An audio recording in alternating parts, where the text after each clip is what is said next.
देश में बढ़ते फूड पॉइजनिंग के मामले सिर्फ लापरवाही नहीं, बल्कि भारत की फूड सेफ्टी सिस्टम की बहुत बड़ी विफलता की ओर का इशारा है। खबरों की बात किया जाए तो ये खबर फूड पॉइजनिंग से जुड़ा हुआ है, जिसमें बहुत ज़्यादा मामले दर्ज किए गए हैं और ये खाद्य प्रबंधन में खामियों का पता यहाँ पे लगाया गया है। आखिर में ये पूरा मामला क्या है? अगर देखा जाए तो ये मामला जो है किसी एक स्थान की घटना नहीं है, बल्कि इसमें इन महीनों में भारत के बहुत सारे ऐसे राज्य हैं जहाँ से इसमें अलग अलग राज्यों से अलग अलग खबरें मौजूद आई है। इसमें सबसे पहले महाराष्ट्र, फिर उसके बाद उत्तराखंड, झारखंड, इन सारे क्षेत्रों में जितने भी स्कूल हैं, छात्रावास है, इन सारे जगहों में फूड पॉइजनिंग की घटनाओं ने बहुत बड़ी समस्याओं को यहाँ पे खड़ा कर दिया है और ये खाद्य सुरक्षा व्यवस्था को भी बहुत गंभीर रूप से प्रभावित कर रहा है। कई मामले में दूषित भोजन खाने के बाद दर्जनों से लेकर के 100 से अधिक लोग यहाँ पे बीमार हुए हैं, जिसके बाद प्रशासन ने जांच, रसोई बंद करने और यहाँ पर कार्रवाई जो है उसे शुरू कर दिया है। आखिर में ये घटनाएं इतना ज़्यादा क्यों बढ़ रही है? इसका कारण देखा जाए तो सबसे पहला कारण है खाद्य पदार्थों का गलत भंडारण। खाद्य पदार्थों को यहाँ पे सही तरीके से भंडारित करके नहीं रखा जाता है और जिनके वजह से खाद्य पदार्थ जो है ख़राब हो जाते हैं और फिर बाद में जब उनका सेवन होता है उसके बाद फिर ये शरीर के अंदर अलग अलग यहाँ पे प्रभाव को दर्शाते हैं। स्वच्छता मानकों का पालन ना होना।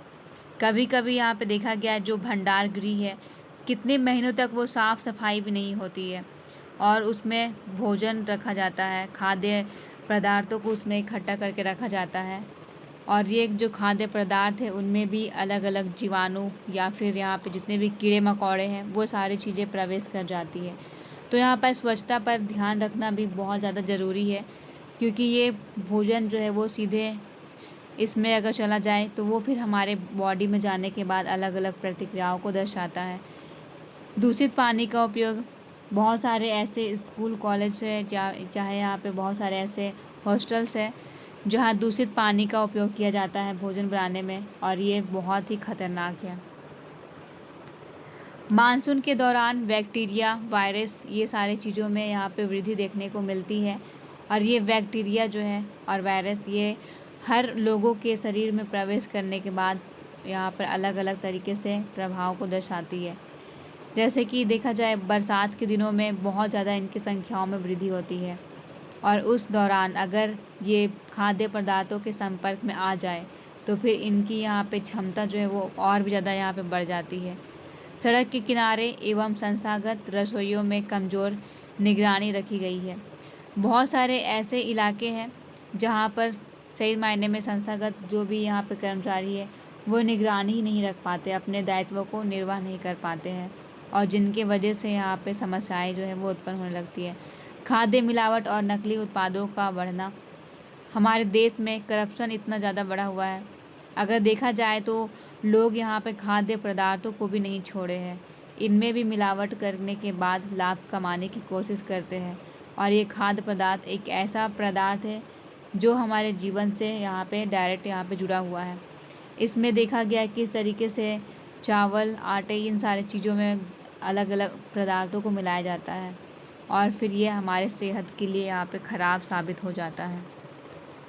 खाद्य प्रबंधन में कुछ कमियों को भी देखा गया है, जैसे कि इसमें यहाँ पे निरीक्षण प्रणाली जो है बहुत ज़्यादा कमज़ोर है।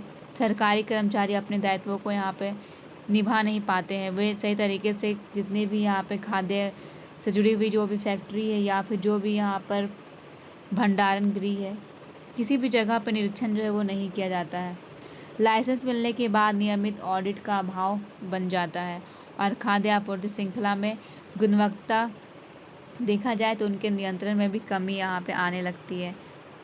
साथ में कोल्ड स्टोरेज और साथ में परिवहन की जो यहाँ पे ख़राब व्यवस्था है, ये भी बहुत बड़ी यहाँ पे समस्याओं को उजागर करता है। कर्मचारियों का स्वास्थ्य परीक्षण और प्रशिक्षण पर्याप्त रूप से यहाँ पे नहीं होती है। अब हम लोग बात करेंगे यहाँ पर इन सारे गतिविधियों के बाद हमारे अर्थव्यवस्था पर इसका क्या प्रभाव पड़ता है। जैसे कि स्वास्थ्य सेवाएं पर, अगर हमारा समाज किसी कारणवश अगर किसी चीज़ में प्रभावित हो जाता है, जैसे कि स्वास्थ्य के क्षेत्र में अगर एग्जाम्पल के तौर पर देखा जाए, तो उसमें हमारे जो सरकार है उनकी जो अतिरिक्त व्यय है इसमें वृद्धि देखने को मिलती है, और ये वृद्धि फिर हमारे यहाँ पर अर्थव्यवस्था को प्रभावित करती है। श्रमिकों की उत्पादकता में कमी और साथ में होटल, जितने भी खाद्य उद्योग है, इन सारे चीज़ों की जो साथ में व्यवस्था है ये भी प्रभावित होती है। पर्यटन और खाद्य निर्यात पर नकारात्मक असर पड़ता है। छोटे व्यवसाय को यहाँ पे बहुत ज़्यादा आर्थिक नुकसान होता है, क्योंकि अगर एक बार किसी छोटे मोटे व्यवसाय के ऊपर अगर आँच आ जाए तो फिर ये हमारे देश के लिए भी और लोगों के लिए भी एक नुकसानदायक साबित हो जाता है। लोगों के स्वास्थ्य पर इसका क्या क्या असर पड़ता है, क्या क्या प्रभाव पड़ता है, जैसे कि सबसे पहले जिन बच्चों के अंदर अगर फूड पॉइजनिंग होती है तो फिर उनका यहाँ पे दस्त, उल्टी और डिहाइड्रेशन जैसी समस्याएं जो है ये यहाँ पर होने लगती है। बच्चों और बुज़ुर्गों में मृत्यु का जोखिम बहुत ज़्यादा बढ़ जाता है, क्योंकि ये एक ऐसे एज में होते हैं जिस समय उनके अंदर का जो इम्यून सिस्टम होता है वो बहुत ही कमज़ोर हो जाता है। बच्चे जो कि छोटे होते हैं तो उस समय उनके बॉडी में एक तरीके से यहाँ पे उतना पावर नहीं होता है कि वो फूड पॉइजनिंग जैसी समस्याओं से लड़ सके। बुजुर्ग, इनका भी शरीर जो है बहुत ही दुर्बल होने लगता है एज के साथ में, तो ये मृत्यु का जोखिम भी जो है यहाँ पे बन जाता है इन दोनों के कैटेगरी के लोगों के लिए। कुपोषण और प्रतिरक्षा क्षमता जो है ये भी यहाँ पे कमज़ोर होने लगती है। गंभीर मामले में किडनी और लीवर तक को यहाँ पे प्रभाव कर देती है। वर्तमान में अगर उदाहरण देखा जाए तो सबसे पहले हमारे पास महाराष्ट्र का यहाँ पे उदाहरण आता है, जहाँ पे सामूहिक भोजन खाने के बाद बड़ी संख्या में लोग जो है यहाँ पे फूड पॉइजनिंग के शिकार हुए हैं। जांच में स्वच्छता और खाद्य भंडारण में गंभीर कमियों को सामने लाया गया है। उसी प्रकार झारखंड में देखा जाए तो झारखंड में भी स्कूलों और छात्रावासों में मिड डे मील की व्यवस्था यहाँ पे की जाती है, जिसमें सामूहिक खाने के बाद बच्चे के बीमार होने की यहाँ पे घटनाएं सामने आई है। इसने यहाँ पे भोजन की गुणवत्ता और निगरानी व्यवस्था पर भी बहुत ज़्यादा सवाल उठाए हैं। इसके बाद आता है उत्तराखंड। छात्रावासों और धार्मिक आयोजनों में भोजन विषाक्तता के मामले बहुत ज़्यादा इसमें सामने आए हैं। स्वास्थ्य विभाग को यहाँ पे जांच और खाद्य नमूने लेने पड़े। फिर आता है कर्नाटक के उदाहरण।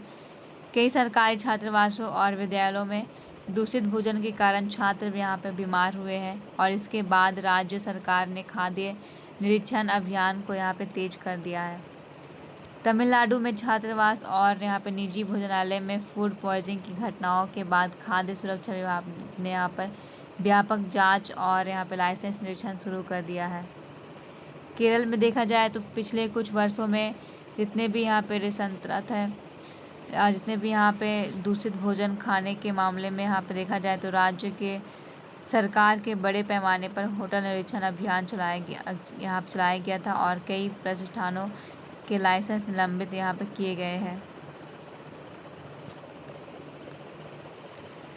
सरकार के द्वारा इन सारी गतिविधियों, इन सारी समस्याओं के यहाँ पे जो प्रभाव है उनसे बचने के कुछ कदम जो है उठाए गए हैं, जैसे कि फूड सेफ्टी यहाँ पे, और यहाँ पे साथ में देखा जाए तो कुछ सैम्पलिंग निरीक्षण जैसी गतिविधियाँ को अपनाई गई है। खाद्य सुरक्षा एवं मानक अधिनियम 2006 के तहत कार्रवाई को भी शुरू किया गया है। राज्य में विशेष निरीक्षण अभियान भी चलाए गए हैं। कई कंपनियों और यहाँ पे जितने भी प्रतिष्ठान हैं इसमें स्वच्छता संबंधी नोटिस जारी किया गया है। रेलवे की यहाँ पे रसोइयों सहित अनेक संस्थानों में AI आधारित निगरानी और स्वच्छता का यहाँ पे मॉनिटरिंग जैसी पहल को शुरू किया गया है। अब इसके आगे में क्या क्या सुधार होना चाहिए अगर देखा जाए तो सबसे पहले डिजिटल यहाँ पे जो ट्रेसेबिलिटी है इसे लागू करना होगा। साथ में हर जिले में नियमित खाद्य ऑडिट को शुरू करना होगा।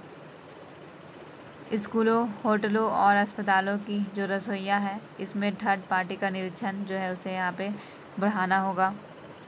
खाद्य मिलावट पर कठोर दंड के रूप में यहाँ पे निर्णय लेना होगा। उपभोक्ता के खाद्य सुरक्षा के प्रति जागरूकता को यहाँ पे बढ़ाना होगा। तब जा कर के इनमें यहाँ पे कुछ हद तक सवाल या फिर निगरानी रखी जा सकती है। निष्कर्ष के तौर पर अगर हम लोग बात करें तो ये जो खबर है ये खाद्य विषाक्तता की बढ़ती घटनाओं को यहाँ पे उजागर करता है, लेकिन स्वास्थ्य संकट नहीं केवल इसमें, बल्कि इसमें खाद्य प्रबंधन, नियामक, निगरानी, आपूर्ति श्रृंखला, इन सारे चीज़ों की कमजोरियों को ये उजागर करता है। सुरक्षित भोजन प्रत्येक नागरिक का अधिकार है, इसलिए प्रभावी नियमन और यहाँ पर जो भी वैज्ञानिक निगरानी है, साथ में यहाँ पर जो जागरूकता है, इसके माध्यम से ही Bharat safe food healthy nation के लक्ष्य को पूरा कर पाएगा। इस तरीके की जानकारी को हासिल करने के लिए और साथ में पीपीटी अगर आपको चाहिए तो फिर हमारे यहाँ पर चैनल के नीचे में डिस्क्रिप्शन में जा कर के हमारे यहाँ पर जो टेलीग्राम है उसे ज्वाइन कर सकते हैं। इसमें लिंक दिया हुआ है जिसमें आपको जो भी खबर आएगी उससे जुड़ी हुई जो भी पीपीटी है वो आपको मिल जाएगी और जो आपके लिए यहाँ पे बहुत ही ज़्यादा उपयोग यहाँ पे साबित हो सकता है। तो इस तरीके से हमारे यहाँ पे डिस्क्रिप्शन में जा कर के आप अपने जो भी यहाँ पे टेलीग्राम चैनल है उसे ज्वाइन कर सकते हैं। Thank you.